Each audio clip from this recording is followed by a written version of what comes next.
guys, it's Hollie here for PlayStation Access. Now, if you were paying attention at the PlayStation press conference, you'd have noticed that Hitman got announced. And I'm here with Hannes, studio head of IO Interactive, and we're going to be talking all about the new game. Let's start with the most obvious thing. It's just called Hitman. There's no extra bit. So are we going back? Is it rebooting? No, we don't see it as a reboot. Why we call it Hitman only is that Hitman has been around for 17 years, believe it or not, so it's been a long time. So we looked at the entire series and we took the best parts of what we think are the greatest achievements of the first 4 games and the technical achievements and the controls of Hitman Absolution. We put this together, lifted it up to the PS4 generation and made that our new Hitman game. And we want to signal that because it has some, I say, a new creative direction. You can call it new, our fans might call it. Part of it is taken from what we've done in the past, a part of it is new, and we want to signal that. So that's why we call it just plain Hitman. Just plain Hitman. Nothing plain about it though, so let's talk about the story. What is Agent 47 getting up to in Hitman? So when you remember Hitman Absolution, that was a very, very story-driven game, a plot-driven game. So we are going away from that. There is an overarching story. The setting is Agent 47 is in his prime. We want to deliver this pure assassination fantasy that our players really like. He's back with his handler, Diana Burnwood. So she's also guiding him again. And he's now traveling the world in various locations, taking out high-profile targets everywhere. And he's at the absolute peak of his career. And this is the background setting of it. And there is a story that connects all these missions, but the story is taking the backseat over the actual missions and targets. So our real stars of each of the missions are the targets you take out. And the actual story and the detail of the characters you experience when you walk around in the level, when you listen, when you observe them, when you learn, when you fight with them, when you assassinate them, also when you see the debriefs. So this is what's telling the actual story of the game. Okay, so if we're not having a story then, are we having missions? Are these going to be more open worlds? Yeah, so we will have a story, but the story is not linear. And as I said, it's going to take a little bit of a backseat. The individual missions will be completely open, so it's this creative sandbox Hitman gameplay that our fans love. There is a safe game, which I know our fans really love. And you can approach it any way you want. So the freedom of choice is very important. You'll never be forced into doing something, whether you go for bloody murder or whether you try to accomplish a genuine masterpiece of assassination. That's completely up to you. And we will give the player the tools and the opportunities to do that. Okay, what new tools might there be then? Anything you see in the level. From a pencil to a chandelier, from a light rig to I don't know, a glass of rat poison. Anything you want. That's really incredible. Okay, so where are we going to visit then? Because the trailer that we showed at the conference, we saw some of the assassinations taking place, but loads of different locations. Yeah, so you will travel the world. I mean, we'll go from the fashionable Paris that we have shown, right, to the beautiful coastlines of Italy, or the bustling markets in Marrakesh, and there will be many more locations to come. And you will travel all these exotic locations with various missions, different times of day, year, and of course also equipment and targets. How many missions roughly, can you say? We can't really disclose that yet. It's going to be, what I can tell you already is that the overall gameplay will be bigger than Hitman Absolution was. What is very important for us is that we're pushing this into, I would call the digital age. We want to lead this digital transition for a blockbuster franchise.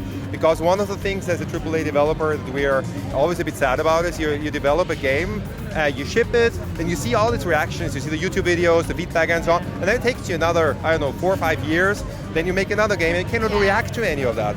So when we take that now and we bring this out, that we're actually close to the fans, and we will actually grow this world of assassination over time, over the course of 2016. So we'll have more and more to do. Every week there will be some updates, there will be events, live events. Imagine you have one target that you take out in Paris, only there, let's say for 2 days, 48 hours.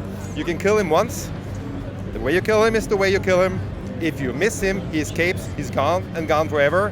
So that's kind of has an event character. And I think that will be very interesting for our players. They will discuss how can you do that, what's the best approach to reach silent assassin and stuff like that. And we think we have never been closer to this pure assassin fantasy than that. So that I think is going to be pretty exciting for us. And what we do with that is we do not want to move this way of having like microtransactions and charging for DLC. Well done. You buy the game, done. That's it. So you buy your $60, you buy your full game, $60, no extra charges. Everything we ship in this story is included. If this mic wasn't expensive, I could potentially drop it right now, and that would be it. Because that's a big deal for the industry. So that's kind of maybe more of the mission, the single player. What are you guys doing with the online? Because really, that's where Hitman lives. Yeah, that is true. I mean, because we are this live experience, obviously we see this a bit like a shared.